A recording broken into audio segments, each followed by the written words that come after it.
దేవతలందరి శక్తులు కలిస్తే ఎలా ఉంటుందో తెలుసా? వారే సప్తమాతృకలు.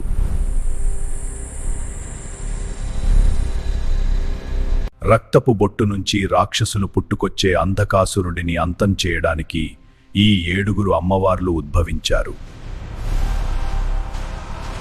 1 బ్రాహ్మణి, 2 మహేశ్వరి, 3 కౌమారి, వైష్ణవి, 5 వారాహి, 6 ఇంద్రాణి మరియు 7 చాముండి.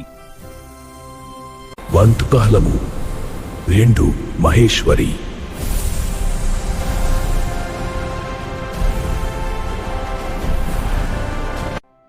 వీరిలో వారాహి అమ్మవారిని పూజిస్తే శత్రుభయం పోయి కోరుకున్న కోరికలు నెరవేరుతాయి.